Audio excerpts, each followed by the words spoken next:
Summer holidays வந்தாச்சு நம்ம GT Holidays வந்தாச்சு. GT Holidays, South India's #1 travel brand. Tanvi boutique, Queen of Handlooms, இப்போது சென்னை, காரைக்குடி மற்றும் மதுரையில். ஆச்சி பாதாம் ட்ரிங்க். ஆச்சி பாதாம் ட்ரிங்க் ஒன்னு வாங்குனா ஒன்னு ஃப்ரீ.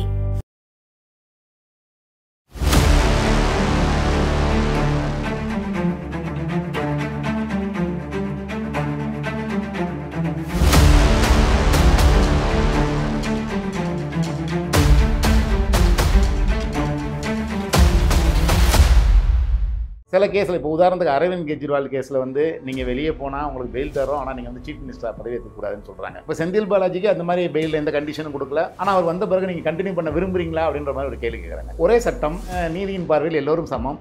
இந்த மாதிரி வித்தியாசமான தீர்ப்புகளுக்கு என்ன காரணம்? செந்தில் பாலாஜிக்கு வந்து இந்த நீதிமன்றம் நிபந்தனை ஜாமீன் கொடுக்கும்போது இவர் வெளிநாடு போகக்கூடாது, சாட்சிகளை மிரட்டக்கூடாது அப்படின்னு ஒரு 5 கண்டிஷன் போட்டாங்க. இப்போ செந்தில் பாலாஜி வழக்கில் எடுத்துக்கிட்டிங்கன்னா இவர் மந்திரியாக இருக்கிறதுனால யாரும் எதிராக வந்து சாட்சி சொல்ல முடியாது, அதே ஸ்டேட்டில் உள்ளவங்க அப்படிங்கிறது எதிர்த்தரப்புடைய குற்றச்சாட்டு. சாட்சியை கலைப்பார், அதிகாரத்தில் சாட்சியை கலைப்பார்னா இந்தியாவில் யாருமே வந்து நீங்கள் பதவிக்கு அதிகாரத்துக்கு வரக்கூடாதுன்றது தானே இருக்க முடியும். ஆட்சியை கலைப்பாருன்னு சொல்லி யார் வந்து சொல்லணும்? போலீஸ் வந்து சொல்லணும், இல்லை அந்த புகார்தாரர் வந்து சொல்லணும். அப்படி இல்லை சாட்சியாக இருக்கிறவர் வந்து என்ன மிரட்டுறாருன்னு சொல்லணும். உலக நாடுகள்லாம் கம்பேர் பண்ணிங்கன்னா இந்தியாவுடைய நீதி பரிபாலனம் எப்படி இருக்குங்க சார்?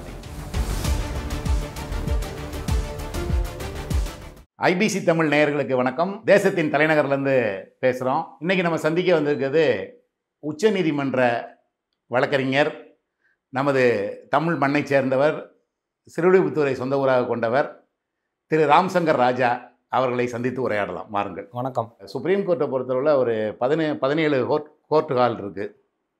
இங்கே ஒன்றுக்கு எந்த மாதிரியான கேஸுகள்னு பிரிச்சுக்கப்படுமா? அதாவது சிவில் டிஸ்பியூட்னா தனியாக, இல்லை கிரிமினல்னா, இல்லை ஒரு இடினா, அது மாதிரி கான்ஸ்டியூஷனல் இப்படி பிரிஞ்சு பண்ணுமா, இல்லை எல்லா கோர்ட்டும் எல்லாத்தையுமே டீல் பண்ணுமா? உச்சநீதிமன்றத்தில் மொத்தம் 17 கோர்ட்டு 34 ஜட்ஜஸ் இருக்கிறாங்க. அந்த 34 ஜட்ஜஸ்ட்டை எந்த கேஸு யார்கிட்டனாலும் லிஸ்ட் ஆகலாம். அதை வந்து குறிப்பிட்ட போர்ட்ஃபோலியோங்கிற சொல்லக்கூடியது வந்து பொதுநல வழக்கு, எம்பி எம்எல்ஏகளுக்கு எதிரான வழக்குகள், இந்த மாதிரி வந்து தலைமை நீதிபதி மட்டும் முடிவு பண்ணுவார். சாதாரண சிவில் கிரிமினல் பெயில் வழக்குகள் இந்த 17 கோர்ட்டில் எந்த கோர்ட்னாலும் போடலாம். இங்கே வந்து நாங்கள் தமிழ் வழக்கறிஞர்கள் சங்கம்னு ஒன்று வச்சுருக்கோம், அதில் நான் தான் செயலாளராக இருக்கிறேன். அதே மாதிரி ஒவ்வொரு ஸ்டேட்டில் இருந்தும் ஒவ்வொரு குரூப்பான வக்கீல்கள் இருக்காங்க. மொத்தம் 16,000 பேர் சுப்ரீம் கோர்ட்டில் ப்ராக்டிஸ் பண்ணுறாங்க. அவங்க கேஸு அந்தந்த ஸ்டேட்லேருந்து வர்ற கேஸு எந்த கோர்ட்னாலும் லிஸ்ட் ஆகும். அது கம்ப்யூட்டர் தான் லிஸ்ட் பண்ணுது.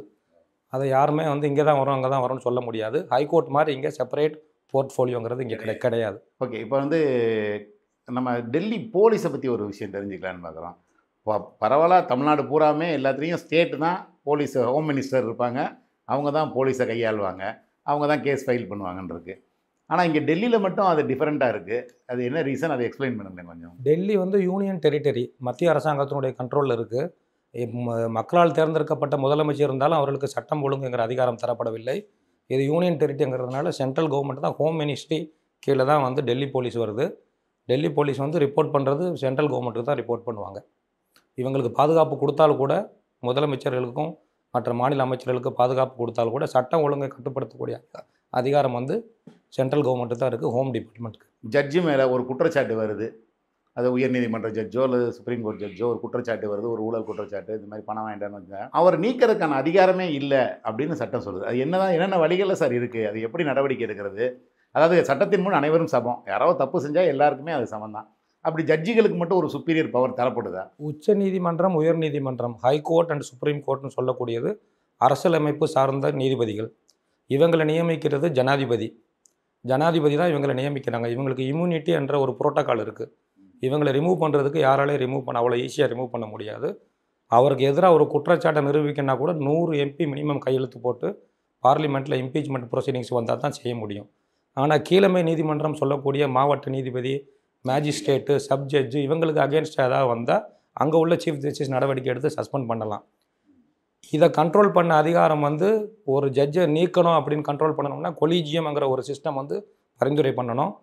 அதை வந்து மத்திய அரசாங்கத்துக்கு அனுப்பி மத்திய அரசாங்கம் ஒப்புதல் கொடுத்த ஒன்று தான் செய்ய முடியும். நீக்கக்கூடிய அதிகாரம் உடனடியாக செய்ய முடியாது. இல்லை, அவருக்கு எதிராக இப்போ வழக்கெல்லாம் தொடர்றதுக்கான அந்த இம்யூனிட்டி பவரில் அதெல்லாம் பண்ணவே முடியாது, யாராலையும் பண்ண முடியாது. இவர் என்ன பணம் கேட்டார் அப்படி இப்படின்னு குற்றச்சாட்டுகள் பண்ணவே முடியாது. அந்த பாதுகாப்பு அரண் அவங்களுக்கு இருக்குது. நிரந்தர நீதிபதி ஆகிட்டாருன்னா, ஒரு உச்சநீதிமன்றத்துக்கு ஒரு உயர்நீதிமன்றத்துக்கு ஒரு நீதிபதி வரும்போது 1 வருட காலம் வந்து தற்காலிக நீதிபதியாக இருப்பாங்க. அவருடைய நடவடிக்கையை பார்த்துக்கிட்டு தான் பெர்மனெண்ட் நீதிபதியாக மாற்றுவாங்க. பெர்மனெண்ட் நீதிபதியாக மாற்றியாச்சுன்னா அவங்களுக்கு ஆட்டோமேட்டிக்காக அந்த இம்யூனிட்டி வந்துடும். அந்த ஒரு வருட காலத்தில் குற்றச்சாட்டு வந்து ஒரு வருட குற்றச்சாட்டு வந்து சஸ்பெண்ட் பண்ணலாம், அவங்களே ரிசைன் பண்ண சொல்லலாம், என்ன செய்யலாம். இப்போ நீங்கள் இந்த கொலிஜியம் பற்றி சொன்னீங்க. ஆ. இந்த கொலிஜியம் வந்து நம்ம நீதிபதிகளை தேர்ந்தெடுக்கிற அமைப்பாகவும் இருக்குது. ஆனால் இப்போ முதல்ல அந்த கொலிஜியம்ன்றது ஒன்லி ஜட்ஜஸ் இருந்த அமர்வாக இருந்துச்சு. ஆனால் இப்போ அதில் வந்து அரசாங்கம் உள்ளே வந்திருக்கு. இல்லை இன்னும் வந்து வழக்கறிஞர் சங்கங்களும் உள்ளே வரணும்னு விரும்புகிறாங்க. இந்த அமைப்பு இப்போ எப்படி இருக்குது, ஃப்யூச்சரில் எப்படி வந்தால் நல்லா இருக்கும்னு நினைக்கிறீங்க? இந்த அமைப்பு எப்படி உருவாச்சுன்னா, அரசியலமைப்பு சட்டத்தில் கொலீஜியம்ங்கிற ஒரு வார்த்தையே கிடையாது. கொலீஜியம்ங்கிற வார்த்தை நிறைய பொதுமக்களுக்கு தெரியாது. முற்காலத்தில் வந்து 1983க்கு முன்னாடி வந்து நீதிபதிகள் எப்படி நியமனம் வந்து அரசியலமைப்பு சட்டத்தின்படி தான் நியமிக்கப்பட்டிருக்காங்க. 83ல் வந்து கொலீஜியம்ங்கிற ஒரு அமைப்பை சுப்ரீம் கோர்ட் உருவாக்குது. அதில் தலைமை நீதிபதியும் அவருடைய மூத்த நீதிபதிகள் 2 பேரும் 3 பேர் மட்டும்தான் ஃபஸ்ட்டு கமிட்டியில் இருந்தாங்க. இந்த கொலீஜியம்ங்கிற வார்த்தையை கொண்டு வந்து இவங்க யாரை ரெக்கமெண்ட் பண்ணுறாங்களோ அவங்க தான் ஜட்ஜுன்னு சொல்லி முடிவு பண்ணுறாங்க.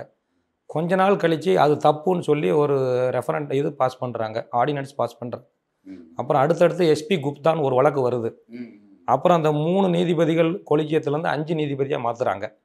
5 நீதிபதியாக மாற்றி கொலீஜியம் உத்தரவு வந்த உடனே இப்போ பிரைம் மினிஸ்டர் மோடி வந்த உடனே ஃபஸ்ட்டு கவர்மெண்ட்டில் 2024 இந்த கொலீஜியம் சிஸ்டமே தப்பு, புதுசாக நம்மளே ஒரு சட்டம் கொண்டு வரணும், இந்திய மக்களால் தேர்ந்தெடுக்கப்பட்ட பார்லிமெண்ட்டு மட்டும்தான் அதிகாரம் இருக்குது ஜட்ஜில் அப்பாயின்ட் பண்ணுறதுன்னு சொல்லி அவங்க ஒரு NJACங்கிற ஒரு சட்டத்தை உருவாக்குனாங்க, நேஷனல் ஜுடிஷியல் அப்பாயின்மெண்ட் கமிஷன் அப்படின்ட்டு. அந்த கமிஷன் வந்து அதில் வந்து என்ன சொன்னாங்கன்னா, அரசாங்கமும் ஒரு மெம்பராக இருக்கணும், நாங்களும் ரெக்கமெண்ட் பண்ணுவோம் அப்படின்னு சொல்லி ஒரு கொண்டு வந்தாங்க. அதை திரும்ப சுப்ரீம் கோர்ட் ரத்து பண்ணிவிட்டு திரும்ப கொலீஜியத்தையே ரெஸ்டோர் பண்ணிடுச்சு.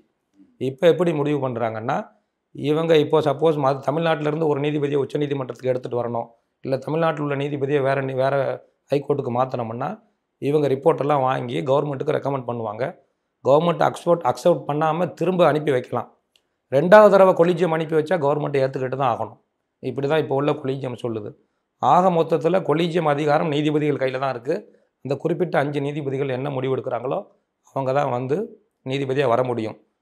பெரும்பாலான ஒரு கிட்டத்தட்ட 30-40 வருஷமாக இது வந்து நீதிபதிகள் அவங்க சொந்தக்காரங்களே அவங்க பேரம்பேத்திகளே ஜட்ஜ் ஆக்கிக்கிறாங்க, இந்த சிஸ்டம் இருக்கக்கூடாதுன்னு தொடர்ந்து போராடிட்டு வராங்க.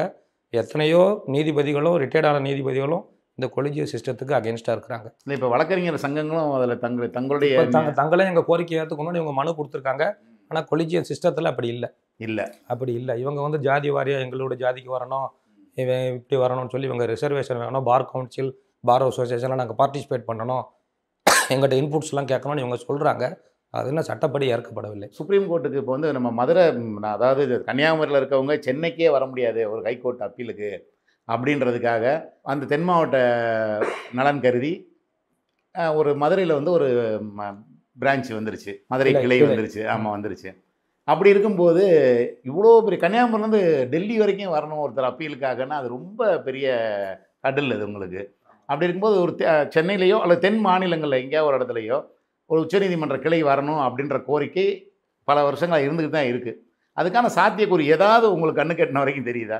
ஒவ்வொரு தேர்தல் அறிக்கையிலையும் எல்லா கட்சியும், தேசிய கட்சியாக இருந்தாலும் சரி மாநில கட்சியாக இருந்தாலும் சரி, அவங்களுடைய கோரிக்கையில் முதல் கோரிக்கையாக இருக்கிறது உச்சநீதிமன்றத்தின் கிளைகள் அவங்க மாநிலத்துக்கு வேணும், இல்லாட்டி அட்லீஸ்ட் அந்த சவுத் ரீஜனுக்காவது வேணும்னு சொல்லி கேட்டுக்கிட்டே இருக்கிறாங்க.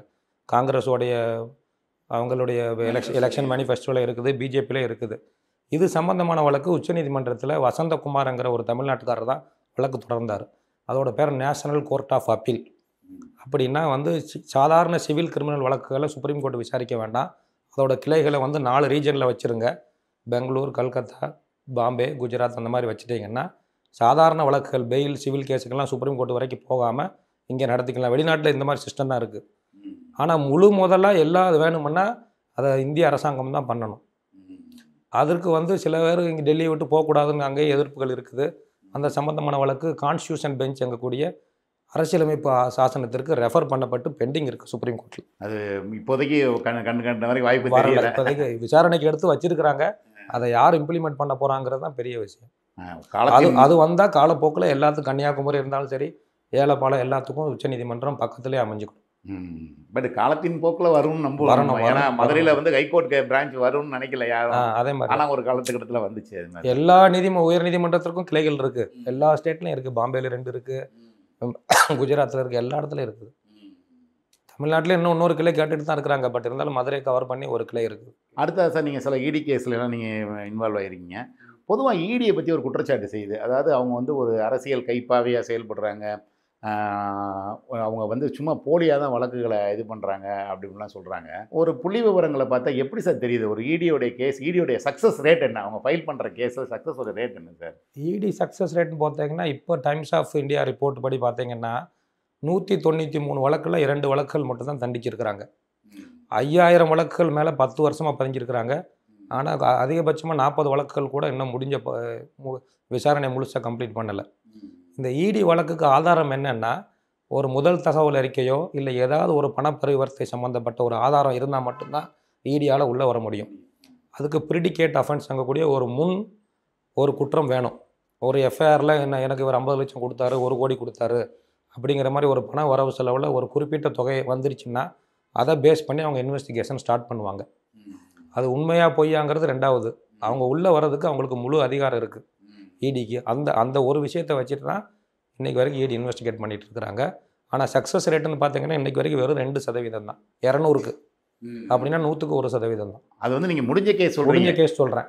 5000 கேஸில் 40 கேஸுக்கு தான் சார்ஜ் ஷீட் போட்டிருக்கிறாங்க. இன்னும் 4000 சொச்ச கேஸ் வந்து இன்னும் போடவே இல்லை. இது வந்து 10 வருஷம் இடியோட ஹிஸ்ட்ரி. இது டைம்ஸ் ஆஃப் இந்தியாவில் போன வாரம் வந்திருந்தது. அதே மாதிரி சார், இப்போ இந்த ஒரு வழக்குகளில் பார்த்தீங்கன்னா ஜட்ஜஸுடைய இதை நம்ம விமர்சனம் பண்ண வேணாம். பட் ஆனால் சில கேஸில், இப்போ உதாரணத்துக்கு அரவிந்த் கெஜ்ரிவால் கேஸில் வந்து நீங்கள் வெளியே போனால் உங்களுக்கு பெயில் தரோம், ஆனால் நீங்கள் வந்து சீஃப் மினிஸ்டராக பதவி ஏற்றுக்கூடாதுன்னு சொல்கிறாங்க. ஆனால் ஹேமந்த் சோரன் ஒரு சீஃப் மினிஸ்டர் வந்து உள்ளே இப்போ ரிசைன் பண்ணிட்டு போனார். அவருக்கு பெயில் கொடுக்கும்போது அந்த கண்டிஷன் போடலை. அவர் வந்து சீஃப் மினிஸ்டர் ஆகிடாரு. இப்போ செந்தில் பாலாஜிக்கு அந்த மாதிரி பெயில் எந்த கண்டிஷனும் கொடுக்கல. ஆனால் அவர் வந்த பிறகு நீங்கள் கண்டினியூ பண்ண விரும்புகிறீங்களா அப்படின்ற மாதிரி ஒரு கேள்வி கேட்குறாங்க. ஒரே சட்டம், நீதியின் பார்வையில் எல்லோரும் சமம். இந்த மாதிரி வித்தியாசமான தீர்ப்புகளுக்கு என்ன காரணம்? சட்டம் ஒன்று தான், பெயில் ஒன்று தான். ஆனால் கேஸுடைய சாராம்சம் ஒவ்வொருத்தங்களுக்கும் மாறும். உதாரணத்துக்கு செந்தில் பாலாஜி வழக்கு எடுத்துக்கிட்டிங்கன்னா, செந்தில் பாலாஜிக்கு வந்து இந்த நீதிமன்றம் நிபந்தனை ஜாமீன் கொடுக்கும்போது இவர் வெளிநாடு போகக்கூடாது, சாட்சிகளை மிரட்டக்கூடாது அப்படின்னு ஒரு 5 கண்டிஷன் போட்டாங்க. இவர் மந்திரியாக கண்டினியூ பண்ணக்கூடாதுன்னு சொல்லலை. அதே மாதிரி கேஜ்ரிவால் வழக்கில் வந்து பண்ணக்கூடாது, நீங்கள் சீஃப் மினிஸ்டர் ஆஃபீஸ்க்கு போகக்கூடாது, அப்படின்னா தான் பெயில் தருவோன்னு சொன்னாங்க. அதே மாதிரி மணிஷ் சிசோடியான்னு ஒருத்தர் இருந்தார், அவரே ராஜினாமா பண்ண தான் கொடுப்பேன்னு சொல்கிறாங்க. இந்த ஜார்க்கண்ட் சிஎம்க்கு வந்து அவர் திரும்ப கண்டினியூ பண்ணுறாங்க, அதுக்கு ஸ்டே ஒன்றும் இல்லை. ஒவ்வொரு வழக்குக்கும் கேஸோடைய சாராம்சம் இருக்கும். எதிர்த்தரப்பு இடியோ இல்லாட்டி வந்து சிபிஐயோ இல்லாட்டி தனிப்பட்ட நபர்களோ என்ன குற்றம் சாட்டுறாங்கங்கிற பொறுத்து தான் நீதிபதி. சட்டம் ஒன்று தான், ஆனால் அந்த நீதியை நிலைநாட்டக்கூடிய நீதிபதியினுடைய அவருடைய தன்னுடைய நாலேஜுக்கு என்ன படுதோ அதை நினச்சி தான் சொல்கிறாரு. இப்போ செந்தில் பாலாஜி வழக்கில் எடுத்துக்கிட்டிங்கன்னா, இவர் மந்திரியாக இருக்கிறதுனால யாரும் எதிராக வந்து சாட்சி சொல்ல முடியாது, அதே ஸ்டேட்டில் உள்ளவங்க அப்படிங்கிறது எதிர்த்தரப்புடைய குற்றச்சாட்டு. அந்த குற்றச்சாட்டுக்காக நீதிபதி கேட்குறாரு, நீங்கள் மந்திரியாகவே கண்டினியூ ஆனால் உங்களுக்கு எதிராக எப்படி சாட்சி சொல்லுவாங்க அப்படின்னு சொல்லிட்டு. இதே மாதிரி அங்கே கேட்கல, ஜார்க்கண்டில் அவங்க கேட்கல, அவர் சீஃப் மினிஸ்டராகவே இருக்கிறாரு. கேஜ்ரிவாலை போகக்கூடாதுன்னாங்க, இவரும் ரிசைன் பண்ணிவிட்டு மந்திரியாகவே ஆகலை. அதனால் வந்து ஒவ்வொரு கேஸுக்கு தகுந்த மாதிரி நீதிபதிகளுடைய நிலைப்பாடுகளும் சரி, வழக்கின் தன்மையை பொறுத்து மாறும். பெயிலுங்கிறது சட்டத்தினுடைய உரிமைப்படி பெயில் கொடுக்கறது அவங்களுடைய அதிகாரம். ஆனால் பெயிலுடைய கண்டிஷனை இம்போஸ் பண்ணுறதும் பெயிலை கேன்சல் பண்ணுறதும் நீதிபதியினுடைய தனிப்பட்ட அதிகாரம். எல்லா கிரிமினல் கேஸ், அதாவது அதிகாரத்தில் இருக்க எல்லா கிரிமினல் கேஸ், அது பெயில்னு வைக்க வேணாம். நீங்கள் சாதாரண ஒருத்தர் மேலே கேஸ் இருக்குது அப்படின்னா, அவர் மினிஸ்டராக இருக்கார், சென்ட்ரல் மினிஸ்டராக இருக்கார், இல்லை வேறு முதலமைச்சராக கூட இருக்காங்க. அப்படிங்கும்போது அவங்க எல்லாருக்குமே இந்த சாட்சியை கலைப்பார்கள் அப்படிங்கிறதுக்கு ஒரு இது வரும்ல. அப்படின்னா அது ஒரு பொது ரூலாக தானே இருக்க முடியும். சாட்சியை கலைப்பார், அதிகாரத்தில் சாட்சியை கலைப்பார்னா இந்தியாவில் யாருமே வந்து நீங்கள் பதவிக்கு அதிகாரத்துக்கு வரக்கூடாதுன்றது தானே இருக்க முடியும். சாட்சியை கலைப்பாருன்னு சொல்லி யார் வந்து சொல்லணும்? போலீஸ் வந்து சொல்லணும், இல்லை அந்த புகார்தாரர் வந்து சொல்லணும். அப்படி இல்லை சாட்சியாக இருக்கிறவர் வந்து என்னை மிரட்டுறாருன்னு சொல்லணும். இதை 3 நீதிமன்றத்துக்கு தெரியப்படுத்தினா மட்டும்தான் அவங்க அந்த நிலைப்பாடை மாற்றுவாங்க. யாருமே தெரியப்படுத்தாத பட்சத்தில் அதை பற்றி யாரும் நீதிபதியில் கவலைப்பட மாட்டாங்க. யார் தெரியப்படுத்துகிறாங்கிறது தான் முக்கியம். ஒவ்வொரு வழக்குலையும் ஆமாம். அரவிந்த் கெஜ்ரிவாலுக்கு அகேன்ஸ்டாக வந்து சிபிஐயே சொல்லுது, இந்த மாதிரி வந்து அவர் சீஃப் மினிஸ்டர் கண்டினியூ ஆகக்கூடாது, ஆஃபீஸுக்கு போனால் எல்லா ரெக்கார்ட்ஸையும் மாற்றுவார் அப்படின்னுட்டு.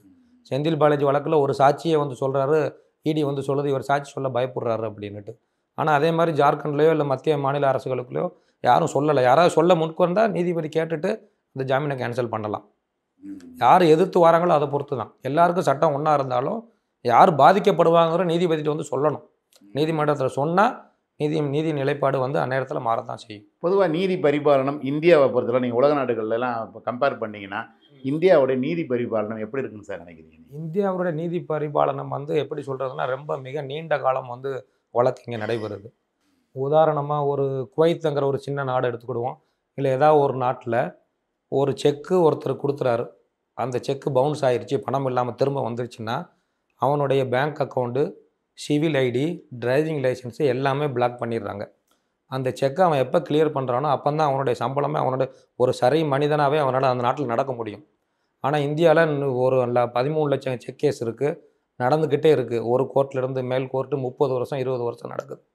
இந்த காலதாமதம் வந்து இந்த ஊர் சட்டப்படி இங்கே இருக்குது. ஜனநாயக நாட்டில் ஒவ்வொருத்தனுக்கும் மேல்முறையீட்டு வழக்குங்கிற உரிமை இருக்குதுன்னு சொல்கிறாங்க. ஆனால் அந்த மாதிரி சின்ன நாடுகளில் வந்து நீ செக் கொடுத்தா ஹானர் பண்ணு, இல்லாட்டி உன்னுடைய சிவில் ஐடி பிளாக் பண்ணிடும் அப்படின்னா அவனால் எந்த பேங்க் அக்கௌண்ட் ஆப்ரேட் பண்ண முடியாது, வண்டி கூட ஓட்ட முடியாது. ஃபஸ்ட்டு அந்த செக்கை கிளியர் பண்ணால் எல்லா பேங்க்கும் இன்டர்லிங்கிங்கில் இருக்கும். அப்படி சிஸ்டம் இங்கே இல்லை. இங்கே ஒரு செக்கில் நோட்டீஸ் கொடுத்துட்டு இன்னொரு பேங்க்கில் போய் அக்கௌண்ட் ஓப்பன் பண்ணிடுவான். அந்த பேங்க்காரன் இந்த பேங்க் கேட்கவும் முடியாது. இது ஜனநாயக நாட்டில் மக்கள் தொகை பெருசாக இருக்குது. இமீடியட்டாக கண்ட்ரோல் பண்ணக்கூடிய அதிகாரங்கள் அவ்வளோ லேசில் இல்லை. காலப்போக்கில் நீதிமன்றங்கள் மாறலாம், விரைவு நீதிமன்றங்கள் வந்தால் வழக்குகள் குறையும். இல்லை, இப்போ நம்ம வந்து கோர்ட்டுகள்லாம் வந்து இப்போ டிஜிட்டலைஸ் ஆகிருக்கு. எல்லாம் வந்து வீடியோ கான்ஃபரன்சிங் வந்துருச்சு, மைக் சிஸ்டம் வந்துருச்சு. அந்த மாதிரிலாம் அந்த நீங்கள் சொல்கிறீங்க கம்ப்யூட்டர்லேயே தான் ரேண்டமாக அதுவே தான் கேஸை பிரித்து கொடுக்குது. அந்த இதெல்லாம் அந்த மாதிரி சிஸ்டம்லாம் வந்துருச்சு. இப்போ நீங்கள் சிசிடிவியும் நிறையா வந்துருச்சு. ஆனாலும் சிசிடிவி ஆதாரங்களில் இன்னார் வர்றான் வெட்டுறான்றலாம் தெரிஞ்சாலும் அந்த வழக்குகள் கூட இன்னும் பல வருஷங்களாக நடக்கிற மாதிரியான சிஸ்டம் இருக்குது. அதுக்கு என்ன காரணம்? நம்மளுடைய சிஸ்டம் அப்படி தான் இருக்குது. ஒரு உதாரணத்துக்கு கீழமை நீதிமன்றம் எடுத்துக்கோங்க, கிரிமினல் கோர்ட்டு. கிரிமினல் கோர்ட்டில் போலீஸ் வந்து 90 நாளைக்குள்ளே ஒரு குற்றப்பத்திரிக்கை தாக்கல் பண்ணணும். அந்த குற்றப்பத்திரிக்கையில் 10 சாட்சி இருக்கும், 20 சாட்சி இருக்கும். அந்த சாட்சியை முழுசாக விசாரணை பண்ணதுக்கப்புறம் தான் ஒருத்தனை தண்டிக்க முடியும். அந்த சாட்சிகள் குறுக்கு விசாரணையில் அவன் மாறலாம், அந்த டிவியில் சிசிடிவியில் பார்த்தவன் இல்லைன்னு சொல்லலாம். அதை பொறுத்து தான் அதுக்கப்புறம் மேல்முறையீட்டு நீதிமன்றம், அப்புறம் ஹை கோர்ட்டு, அப்புறம் சுப்ரீம் கோர்ட்டு. என்றைக்கு சுப்ரீம் கோர்ட்டில் வந்து அவன் கன்விக்ஷனோ இல்லை அந்த என்றைக்கு விடுதலை வருதோ அதுதான் இறுதியான தீர்ப்பு. இங்கே மேல்முறையீட்டு நமக்கு வந்து அது வந்து அது அந்த காலத்தில் சொல்லுவாங்கள்ல, 1000 பேர் வந்து இந்த நிரபராதிகள் தண்டிக்கப்படலாம், அந்த மாதிரி ஒரு பழமொழி இருக்கிறதுனால இந்த சட்டம் நமக்கு அப்படி தான் இருக்குது. 1000 குற்றவாளிகள் தப்பிக்கலாம், ஒரு நிரபராதி தண்டிக்கப்படக்கூடாது, அது ஒன்று இருக்குது. ஆனால் கோர்ட்டு காலுக்குள்ளேயே வந்து ஒரு ரவுடி உங்கள் சாட்சி சொல்லிட்டு இருக்கவன வெட்டுறான், ஆனால் அவனுக்கு தண்டனை கொடுக்க கூட ஒரு 8 வருஷம் 10 வருஷம் ஆகத்தான் செய்யும். எப்போ வெட்டினா யார் சாட்சி சொல்லணும், அங்கே உள்ள கோர்ட்டில் வேலை ஒருத்தருக்கு சாட்சி சொல்லணும், அப்படி தான் நடக்கும். இமீடியட்டாக தண்டனை கொடுக்க முடியாது. நீதிபதியே நேரில் பார்த்தாலும் தண்டனை கொடுக்க முடியாது, சிஸ்டம் கிடையாது, நம்ம சிஸ்டம் அதை அனுமதிக்கல முடியாது. அரசாட்சிகள் காலத்தில் நடந்திருக்கலாம், ஜனநாயக நாட்டில் நடக்கும். சரி சார், உங்களை அருமையான நேரத்தை எங்களுக்காக ஒதுக்கி ரொம்ப நன்றி. ஐபிசி வாழ்த்துக்கள். எனக்கு சம்மர் ஹாலிடேஸ் வந்தாச்சு, நம்ம ஜிடி ஹாலிடேஸும் வந்தாச்சு. GT holidays, south India's number 1 travel brand. Tanvi boutique, queen of handlooms, இப்போது சென்னை, காரைக்குடி மற்றும் மதுரையில். ஆச்சி பாதாம் ட்ரிங்க். ஆச்சி பாதாம் ட்ரிங்க் ஒன்னு வாங்கினா ஒன்னு ஃப்ரீ.